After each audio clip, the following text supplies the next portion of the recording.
Yes, the recording is on. Thank you, sir.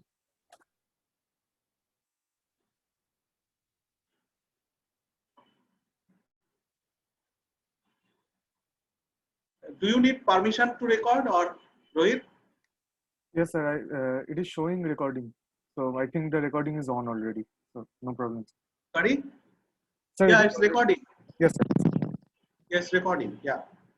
So what I said that the Small signal signals. that we have considered in under analog electronics was small signal. That means the peak to peak variation of the signal was small enough such that it does not penetrate into the saturation and cutoff region. Okay, small enough so that the peak to peak variation does not penetrate in the saturation or cutoff region. That means we intend to operate the system or intend to operate the signal in such a way, that means we select the operating point in such a manner that the signal operates in the most linear region of the characteristics, device characteristics. What is the use, what is the benefit of that? Of course, there is benefit. Now, we can apply the principle of that linearization, the technique of linearization. That means Taylor series. We can take a Taylor expansion and neglect higher order terms and take the linear portion. So doing so, what happens? We have converted a nonlinear system to a linear one by considering that the signal variation is small. That means it does not penetrate into the cutoff or saturation region.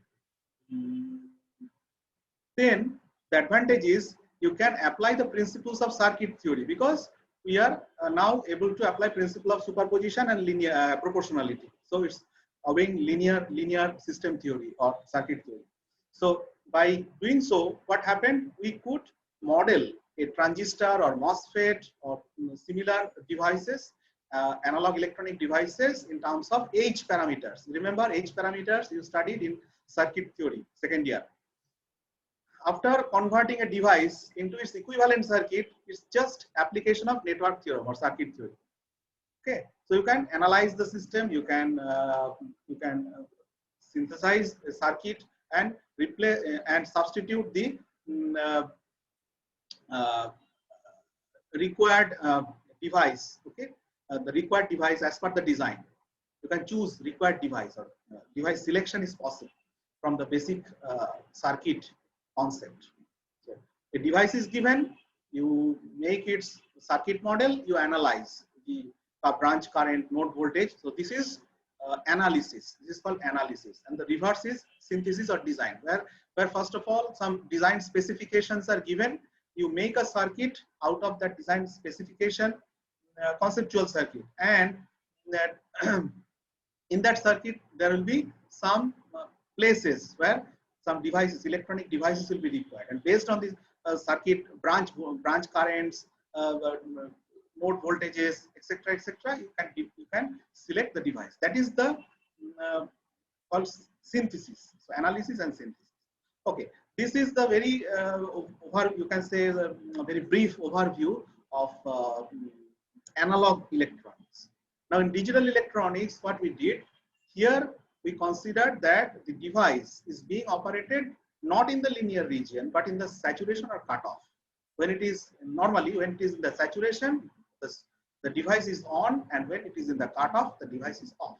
So in the analog electronics, we operated the device in linear mode, whereas in digital electronics, we operated the device, that is the bipolar junction transistor or MOSFET, in switching mode. When switch is on, say the output is 1. When the switch is off, output is 0, or vice versa, depending upon the circuit condition. And using that concept, we designed various integrated circuits called logic gates.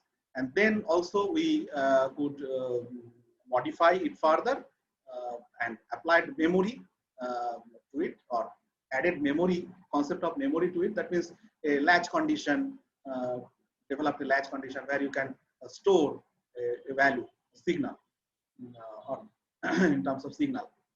So that is called flip-flop. So in digital electronics, ultimately you have two basic devices. One is called flip-flop. One is logic gate, the basic, very basic one, and other one is flip-flop.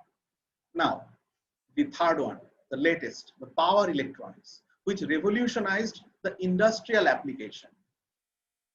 So analog electronics and digital electronics, they were also applied in industrial situation, but the concept was to process the signal, either analog signal or digital signal. Analog circuits are used to process the analog signal, and digital circuits are used to process digital signals. Now, these were in signal. These were basically using signals, not power. But in the industrial applications, you require to modulate the power sometimes. Modulate. Remember, modulate. The term is very important. And that is performed. This power modulation is performed by the various techniques of power electronics. How?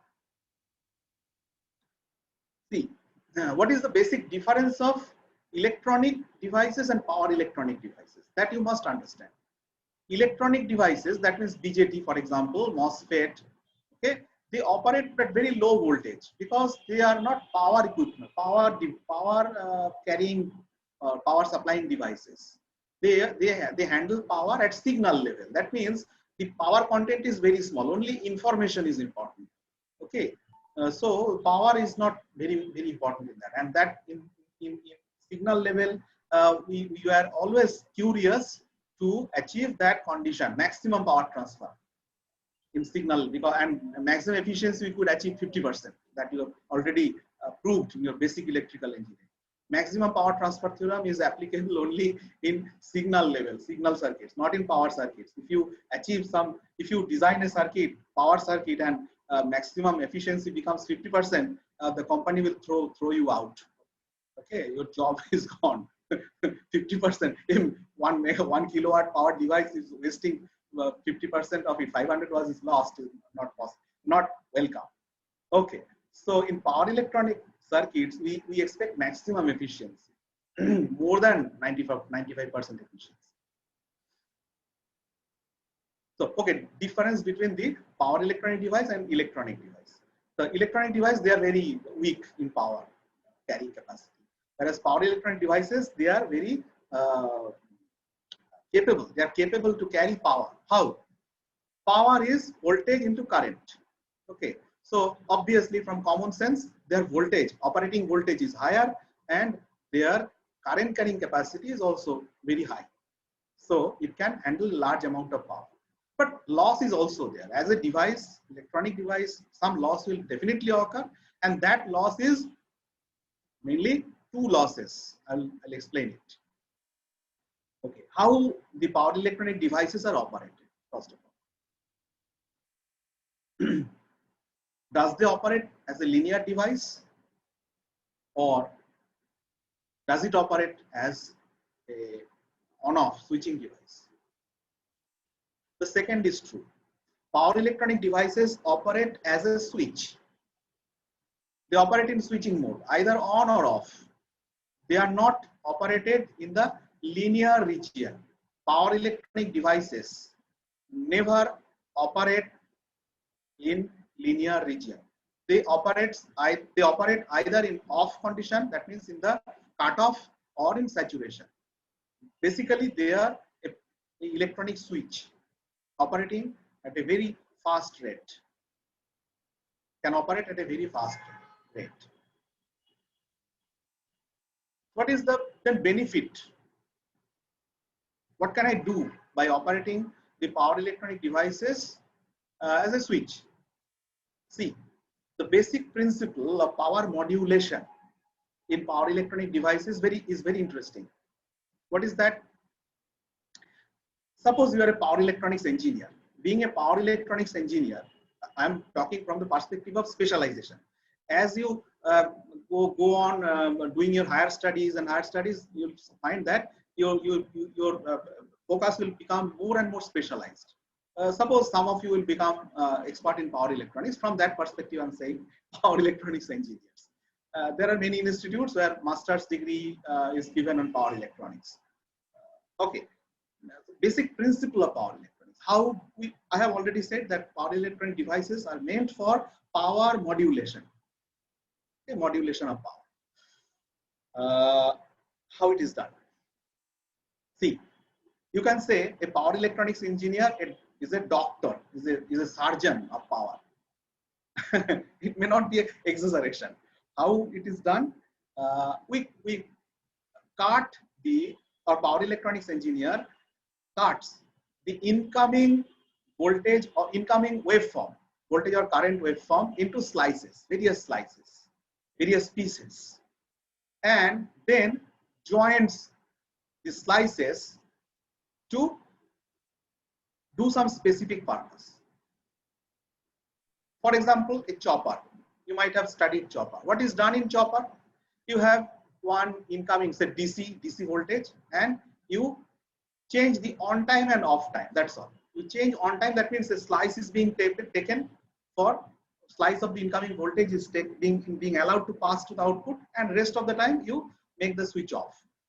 So what happens? You take the average of the on, that is the voltage available during the on time, and according to the variation of this on and off duty cycle, you can get a variable voltage at the output. So you are doing a power modulation. This is a very simple situation, but there may be some complicated situation or situations where the incoming waveform, it may be AC, it may be DC, or it may be anything, the arbitrary waveform, maybe arbitrary from the situation may occur in non-conventional energy generators, where say wind power, okay, the voltage generator, the generating voltage may vary, the frequency may vary depending upon the generator, type of the generator we use. So the waveform may get varied. So you have to modulate the power in such a way that it can be used for some purpose, for some application. Okay, and very basic idea, basic philosophy is you take the incoming waveform and you make various slices out of the waveform, and you add them up according to some add them up to generate a new waveform, and that new waveform will serve the purpose. If you have studied inverter circuit, and you might have studied that SPWM, sinusoidal pulse width modulation, where you have changed the PWM, that means the pulse width modulation frequency, in such a way that the fundamental of the on off that the chopped signal gives you a sinusoidal waveform, like that. So you first of all make the waveform convert the waveform into various pieces and then add them up, and finally you filter. That is the basic philosophy. And the power electronic devices are serving you as a cutter by making them switch on and off for some time duration. Okay, and there is a good application of control system in power electronics. As you develop a very complicated topology of power electronic device, the circuit is called topology. The various nature of the circuit, the type of the circuit is the name given in the literature is topology. So there are two aspects in power electronics. One is topology aspect, another one is device aspect. So electrical engineers, they are very much interested, or they find the area the topology development very suitable for them. And electronics engineers, they find the device development that because you never studied the device development, fabrication of the devices, never studied. So electronics engineers, they perform that part, device development, and you perform circuit development and the control of the circuit. So topology and its control. The more complicated the circuit, more complicated its control. So control system finds a very wide application in power electronics. Various advanced control strategies like adaptive control, robust control, they are nowadays being applied in power electronics. So sequence control and the dynamic aspect of the power electronic devices, switching, is nowadays being addressed, and it's a very time critical system. The entire operation should be completed within few microsecond or nanosecond. So it's very time critical system. Power electronics device power electronic circuits, they are time critical. So software development for power electronics is also very challenging because the software should operate in real time, perfect real time, hard real time, should not fail. Anyway, my point was that how the power electronics devices operate. So I already gave you the concept that the power electronic devices operate in power electronic circuit in switching mode. Now, what is the difference between the switching mode of operation and linear mode of operation? Devices, that means the BJT or MOSFET or IGBT, whatever be the case, if they are operated in linear mode, that means operated at the linear region or amplifier mode, you can say. Linear mode is also called amplifier mode, amplification mode. What happens? The entire current is flowing through the device, and during that flow of current, there is a forward conduction drop.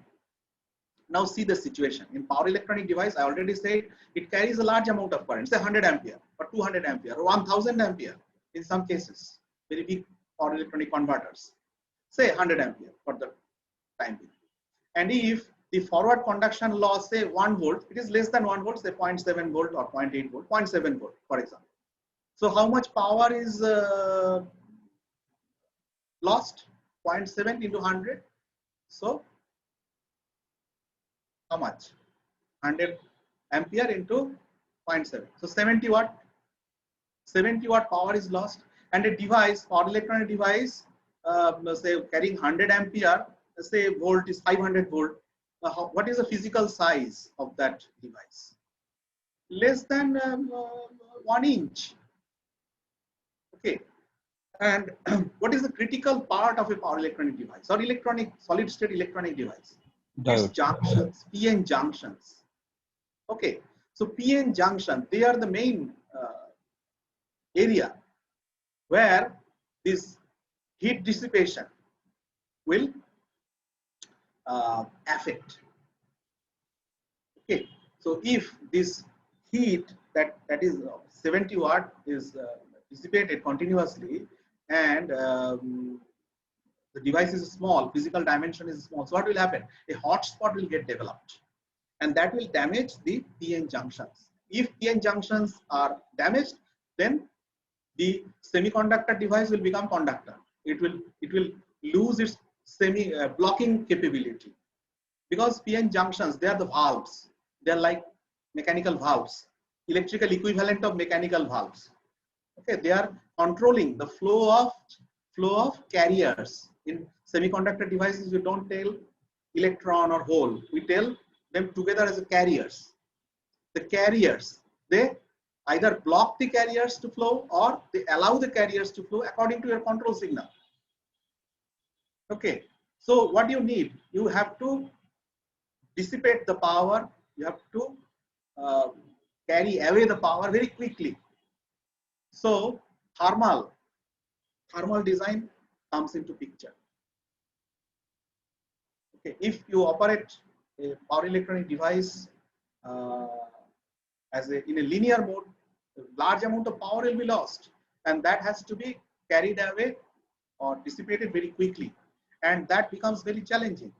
So you can say, okay, sir, I have heard about heat sinks or forced cooling. Okay, you can do that, but what is the use of operating the device in linear mode? No need, because in power electronic topology, we never use the power electronic devices in linear mode because of the loss of power.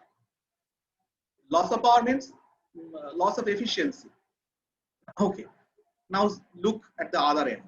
We operate the device in switching mode. Okay, switching mode also switching mode of operation also responsible for some power loss, but switching loss is negligible, very small. Switching loss is very small. So whatever power is lost in power electronic devices are due to mainly switching loss and small amount of loss during conduction. Conduction loss you cannot avoid, because For some time, you will allow, for millisecond or microsecond, you will allow, definitely allow the device to conduct. Otherwise, you cannot make the slices of the incoming waveform. So small amount of conduction loss and rest is the switching loss. That is the main loss, or I square R loss, the power electronic device. And as we are restricting the conduction loss in power electronic devices by designing a proper topology. That's why topology is important. You cannot just give a very crude circuit.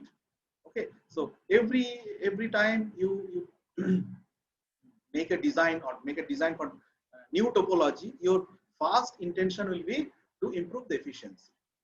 And every 3 months, you will find that there are many journals, international journals on power electronics, where you will find a new circuit, new innovation in power electronics circuit with betterment in its operation and efficiency, improvement in efficiency. Okay, same thing, say inverter, but every year you will find a new proposal of 500 inverters. Why? Because everybody is trying to improve its performance in terms of. Sir. Yes. Sir.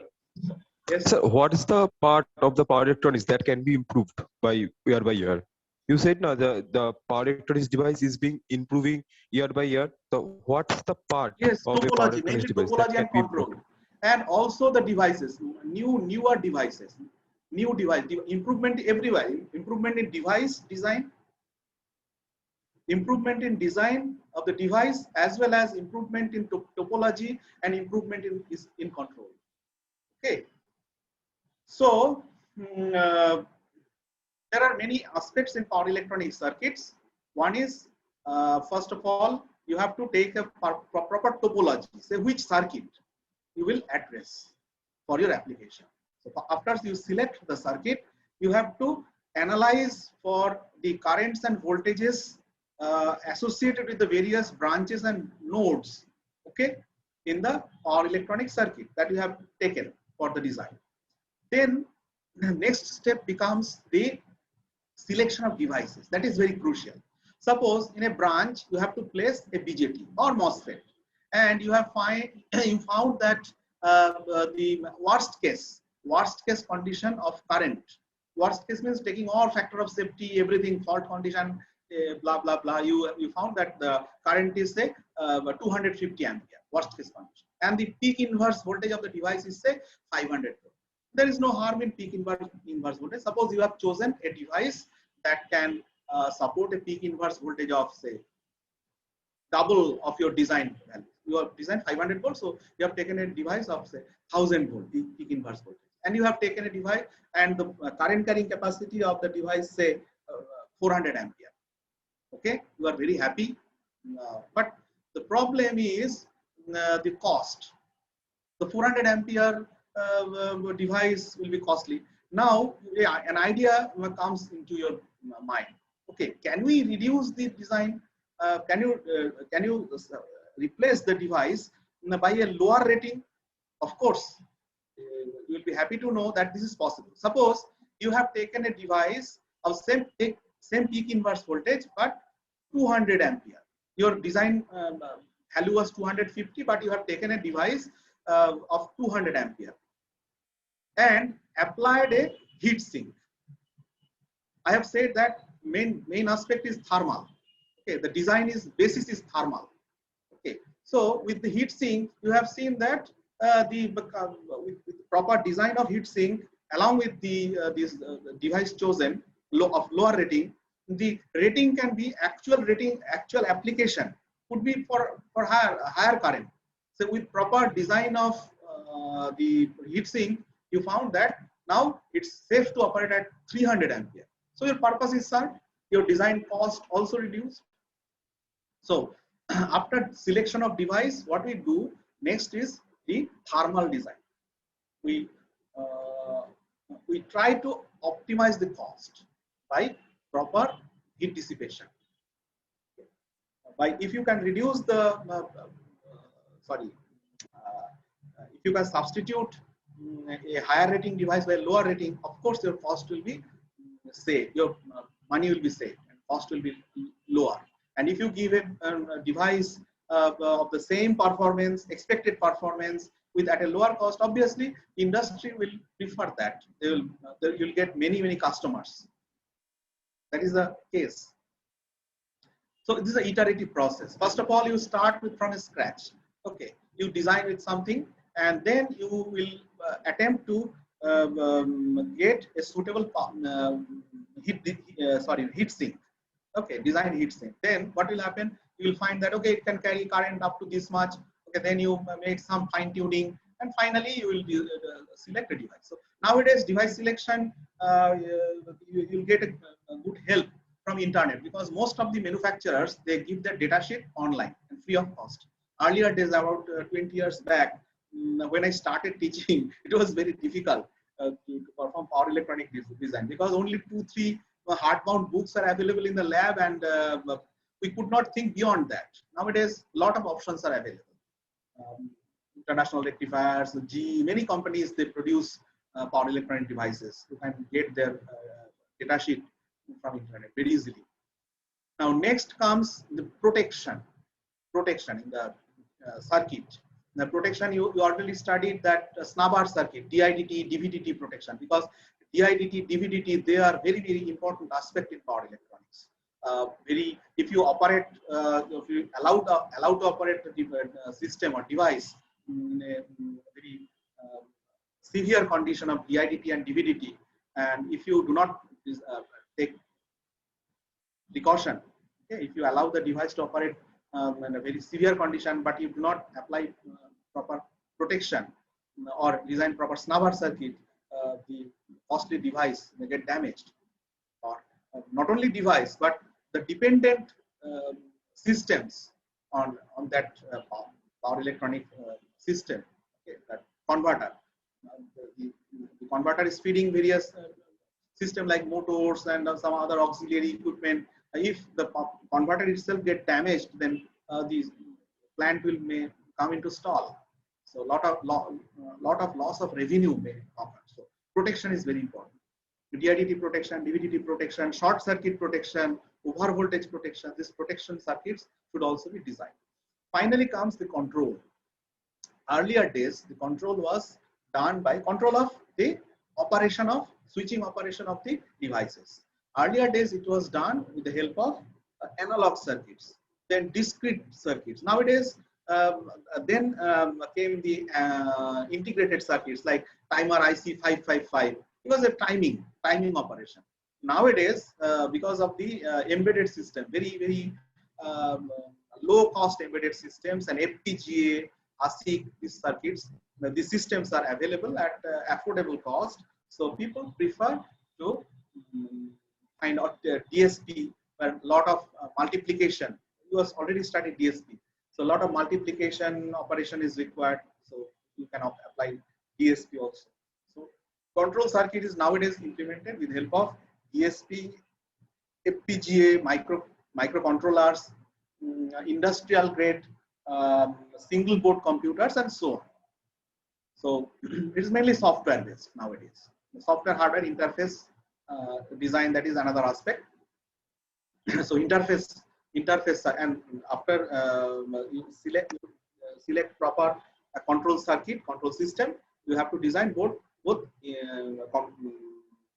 interface circuit, interface of the computing element. That means it may be FPGA, it may be microcontroller, and so on.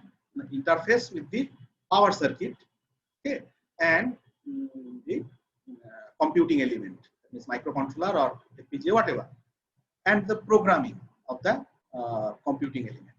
So this is the overall requirement of a design, power electronic circuit design, power electronic system design. So it is a multidisciplinary, you can say, to some extent.